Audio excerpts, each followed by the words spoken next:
नमस्कार, मेरा नाम अमित सिंह है और आज हम एक ख़ास शख्सियत के साथ बैठे हैं। पॉलिटिशियंस का तो बहुत हम लोग इंटरव्यू लेते हैं, लेकिन आज एक ऐसे व्यक्तित्व के साथ बैठे हैं जो समाज के निर्माण में अपना योगदान दे रहा है।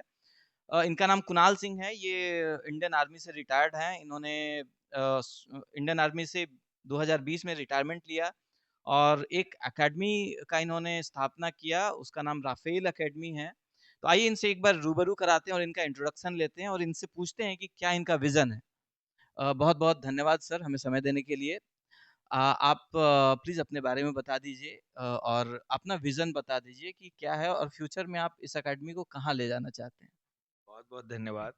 मेरा नाम कुणाल सिंह, मैं एक भूतपूर्व सैनिक हूँ। मैं भारतीय सेना में नौकरी किया, 2020 में जैसे अमित सर ने बताया, मैं रिटायरमेंट लिया। सर, सबसे पहले तो मैं आपके चैनल को न्यूज़ द ट्रुथ को बहुत-बहुत धन्यवाद देता हूँ कि चैनलों की भीड़ में आपका कंटेंट, आपकी बातचीत और आपका जो सामाजिक मुद्दों पे जो पहल है, वो बहुत शानदार है। इससे कहीं न कहीं सरकार के कानों तक खबर जाती है और 2-3 ऐसे आपने जो मुद्दे उठाए और जिससे आम जनमानस को भला हुआ, तो आपने सच में जो हमारा लोकतंत्र का चौथा स्तंभ मीडिया है, उसके अर्थ को साकार किया। इसके लिए मैं आपको तहे दिल से बधाई देता हूँ और मैं आप लोगों से भी बोलूँगा कि जो सच्चे मन से अच्छा कार्य करें और हम जैसे लोगों की आवाज़ उठाएँ, आम जनता की आवाज़ उठाएँ, वैसे चैनलों को आप लोग साथ दीजिए और इनको बहुत आगे करिए। अब आगे मैं बताता हूँ कि मैं 2020 में जब रिटायर हुआ तो मेरी नौकरी एसबीआई में भी हुई थी और यूपी लेखपाल में वो हुआ था। लेकिन मुझे लगा कि कहीं न कहीं एक सर्विस करके आके दोबारा दूसरी सर्विस करूँगा, तो मैं अपने लिए तो अच्छा कर पाऊँगा, लेकिन मैं जीवन में समाज के लिए कुछ नहीं कर पाऊँगा। शुरू से ही समाज को कुछ देने का इच्छा था, तो मुझे लगा कि समाज को अगर बदलना है, तो सबसे अच्छा चीज़ है कि आप समाज के उस मूलभूत संरचना को बदलें, जहाँ से समाज सच में बदलता है और वो क्षेत्र था शिक्षा। हमारा गाजीपुर डिस्ट्रिक्ट है, पिछड़ा तो है ही और यूपी के सबसे पूर्वी छोर पे है, इधर बिहार है और यहाँ पे शिक्षा को लेके उस तरह की गंभीरता नहीं थी। स्कूल अच्छे हैं, पर जो कॉम्पिटिटिव एनवायरनमेंट वाले स्कूल वो नहीं थे, तो मैंने इस स्कूल का सृजन किया, जहाँ से पिछले साल हमारे यहाँ 2 बच्चों ने एलन का 100% स्कॉलरशिप लिया, वो दोनों बच्चों को एलन पढ़ा रही है। तीसरा बच्चा भी एलन दी, उसको भी 100% स्कॉलरशिप मिला।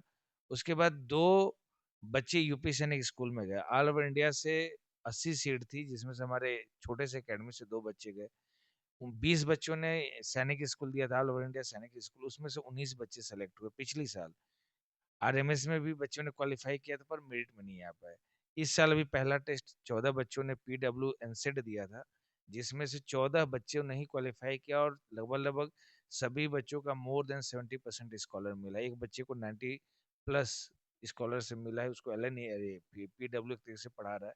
आने वाले टाइम में बहुत सारे एग्जाम है जहाँ बच्चे देंगे और एक छोटे से जगह पे बच्चों को इस तरीके से हम लोग एनरिच कर रहे हैं कि जहाँ वो फ्यूचर कॉन्सेप्ट ऑफ एजुकेशन देख सके, अपना फ्यूचर के बारे में समझ सके और आज से वो बच्चा डिसाइसिव हो पाए कि उसको भविष्य में करना क्या है।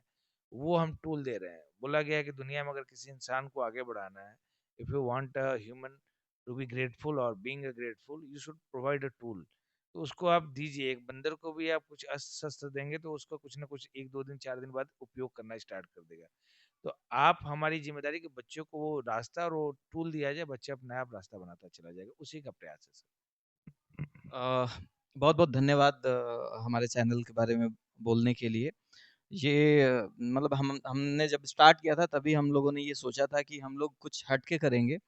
जो भीड़ चल रही है उस भीड़ का हिस्सा नहीं बनना है क्योंकि बहुत कुछ छोड़ के हमने ये स्टार्ट किया है। तो बहुत-बहुत धन्यवाद आपका। इसके अलावा सर आपसे ये जानना चाहूँगा मैं कि मतलब यहाँ पर आप एकदम शॉर्ट टर्म सर्विस ही मुझे लग रहा है कि आपने किया है। कितने टाइम में आपने रिटायरमेंट ले लिया था? मैं 15 साल करके टोटल रिटायर्ड हुआ और पारिवारिक ज़िम्मेदारी थी, चूँकि मैं 15 साल में भी 7 साल यूनाइटेड नेशन के साथ रहा और उस 7 साल में मुझे अमेरिका में भी काम करने का मौका मिला यूनिसेफ के थ्रू।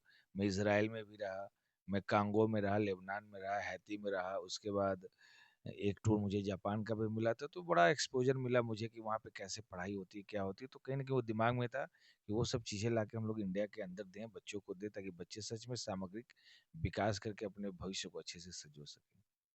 इतना कुछ होने के बाद, इतनी अपॉर्च्युनिटी होने के बाद क्योंकि फ़ौज भी एक मतलब अपॉर्च्युनिटी का ओशन है। तो वहाँ पर भी बहुत अपॉर्च्युनिटीज़ हैं।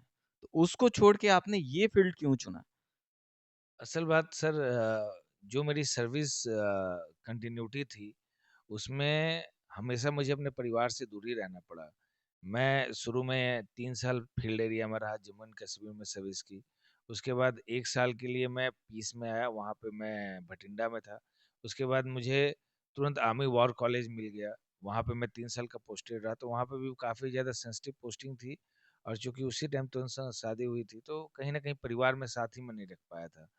और दूसरा चीज़ था कि जैसे-जैसे आप सर्विस में पुराने होते जाते हैं, आपकी सर्विस की ज़िम्मेदारियों के साथ-साथ पारिवारिक ज़िम्मेदारी भी बढ़ती है।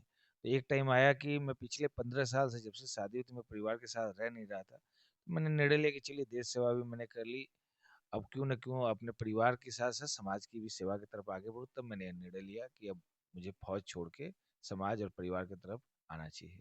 बेसिकली आप सोशल रिस्पॉन्सिबिलिटी की वजह से आपने उसको छोड़ा और ये इस अकेडमी का नींव रखा आपने। तो अभी मतलब आज के टाइम में चूँकि ये जो जगह है वो मतलब सेमी अर्बन आप मान के चलिए या फिर उससे भी नीचे वाले जगह पे आता है। तो यहाँ पर जिस हिसाब से अर्बन एरियाज़ में बच्चे टेक सेवी हैं, जो लाइक अब तो ऑनलाइन क्लासेस इतनी सारी आ गई हैं, तो उसमें अपना अपने आप को कहाँ पर आप देख रहे हैं? और बच्चों को किस हिसाब से ट्रेंड कर रहे हैं कि ये बच्चे वहाँ पर जाके उन बच्चों का के साथ कॉम्पिटिशन कर पाएँ उनके साथ बैठ पाएँ? बिल्कुल सर, असल बात, जब भी हमारे यहाँ कोई भी बड़ा डिग्नेटरी आता है, जैसे कोई मिलिट्री का ऑफिसर आया, सिविल सर्विस का ऑफिसर आया, कोई बड़े इंजीनियर आए, तो उनसे हम लोग बच्चों का इंटरेक्शन कराते हैं, उनसे गेस्ट स्पीकिंग कराते हैं, ताकि बच्चा नए नए चीज़ों को समझ सके। सफल व्यक्ति से जब बात करते हैं लोग, या सफल व्यक्ति अपना अनुभव साझा करता है, तो बच्चों को एक स्पार्क मिलता है कि क्यों ना मैं आगे बढ़ूँ। इसके अलावा भी हम लोग हर महीने एक ना एक टॉपिक पे सेमिनार और क्या बोलते हैं, प्रोजेक्ट एंड ये क्या बोलते हैं, डेवलपमेंट पे काम करते हैं, जिसमें कभी एआई पे काम होता है, कभी ड्रोन पे काम होता है, कभी फ्यूचर स्टडी पे काम होता है, कभी फ्यूचर एग्जामिनेशन पे काम होता है। तो बच्चों को हर चीज़ बताया जाता है कि आज आने वाले टाइम में कैसे फ्यूचर शिफ्ट हो रहा है, जहाँ पे नौकरियों की संभावना बहुत कम है बेटा, तो तुम लॉजिस्टिक बनो, लॉजिकल बनो, टेक्नोलॉजिकल सेवी बनो, जहाँ पे आके तुमको नौकरी न करके नौकरी देने की क्षमता बन सके।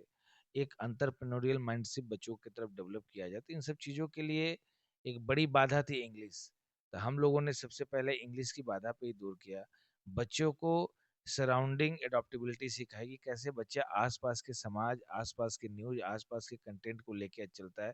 तो बच्चा जितना ज़्यादा सोशल सराउंडिंग एक्सपोज़र को कनेक्ट करेगा, बच्चे का उतना ही ज़्यादा डेवलपमेंट होता है। तो सारे एस्पेक्ट पे काम करें। अभी हमारे यहाँ का बच्चा एआई पे बहुत अच्छा अपना राइटअप बना के और सबमिट किया केंद्रीय शिक्षा बोर्ड को। तो हो सकता है, अगर माँ कामाख्या का आशीर्वाद रहा और वो इंडिया के टॉप 100 में सिलेक्ट भी हुआ है स्कूल राइटअप में, तो प्रेसिडेंट से हमारे बच्चों को अवार्ड में मिला। अभी वर्तमान में ही माननीय रक्षा मंत्री द्वारा इस अकेडमी, राफेल अकेडमी को सम्मानित किया गया।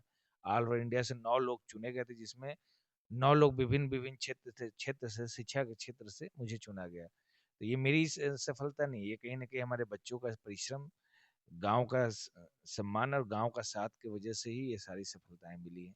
और माँ कामाख्या का आशीर्वाद रहा, तो जो हमारे 100 आइटम में बच्चा सेलेक्ट हुआ है, 2 बच्चे सेलेक्ट हुए हैं, तो हो सकता है मई या जून में उनको प्रेसिडेंट के द्वारा अवार्ड मिले, उनको प्रेसिडेंशियल टॉक का भी मौका मिले।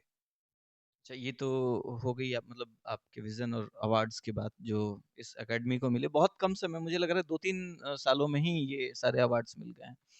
इसके अलावा आपको मतलब अगर मैं आपसे बात करूँ कि मतलब इंडियन एजुकेशन सिस्टम जो है, वो अगर मैं दूसरे मतलब कंट्रीज़ से कंपैरिज़न करूँ, तो आपको क्या लगता है? मतलब क्या इसमें सुधार होने की ज़रूरत है? क्या और एक्स्ट्रा चीज़ें ऐड होने की ज़रूरत है? ऑल्दो हमारा जो नेशन है, वो तो डेवलपिंग मोड में है। दूसरे कंट्रीज़ ऑलमोस्ट डेवलप्ड हैं। बट कुछ और कंट्रीज़ हैं जो वो भी डेवलपिंग मोड में हैं और उनका एजुकेशन सिस्टम थोड़ा डिफरेंट है हमारे एजुकेशनल सिस्टम से। तो इसमें क्या मतलब क्या आपको लग रहा है कोई इवोल्यूशन की ज़रूरत है? या फिर कोई मतलब आपका सजेशन क्या है? चूँकि आप इसी बैकग्राउंड से हैं, इस वजह से मैं आपसे पूछ रहा हूँ। सर, मुझे 3 देशों के साथ जुड़ के काम करने का मौका मिला, और वर्ल्ड में वो तीनों देश के एजुकेशन सिस्टम का लोहा माना गया है। पहला है अमेरिका, दूसरा है इज़राइल, तीसरा है जापान। चौथे पे मैं चाइना को भी काउंट करता हूँ। अगर इज़राइल और अमेरिका का बात करेंगे आप एजुकेशन सिस्टम का, तो वहाँ पे one nation, one board, one education है। और वहाँ का एजुकेशन रिसर्च एंड डेवलपमेंट पे है, वहाँ का एजुकेशन स्कॉलरशिप पे है, वहाँ का education right and reach scholarship पे है, जहाँ पे बच्चा खुद से लिखता है, खुद से पढ़ता है, खुद से समझता है और चीज़ों को एनालाइज करने की क्षमता बनती है।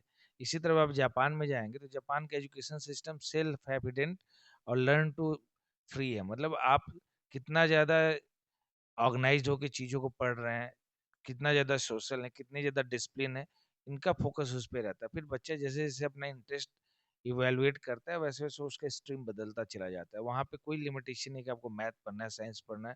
वहाँ आपको सही, अगर म्यूजिक में शौक है तो म्यूजिक में बहुत अच्छा करिए, आपको साइंस एंड टेक में शौक है, साइंस एंड टेक में अच्छा करिए, आपको आर्ट एंड क्राफ्ट में शौक है, आर्ट एंड क्राफ्ट में करिए, आपको कोई रिसर्च एंड स्कॉलर में शौक है तो उसमें करिए। उसी तरह चाइना है, तो ये सारी चीज़ें दुनिया अच्छा कर रही हैं, तो वही चीज़ें कहीं न कहीं हमको इंडिया में लेके आना है। ख़ैर हमारी न्यू एजुकेशन पॉलिसी काफ़ी हद तक सही है, लेकिन मुझे लगता है और बार-बार मैं इन सब चीज़ों को सोचता हूँ कि आज भी हमारे देश की जो बड़ी आबादी है, क्योंकि हमारा देश 2 भागों में बँटा हुआ है। पहला भाग अर्बन है, शहरी इलाका, दूसरा भाग है रूरल, ग्रामीण इलाका। हमारा देश का अगर पॉपुलेशन डिवीज़न किया जाए, तो 20 से 22% लोग अर्बन इलाके में रहते हैं, बाकी के 80 से 85% लोग ग्रामीण इलाके में रहते हैं।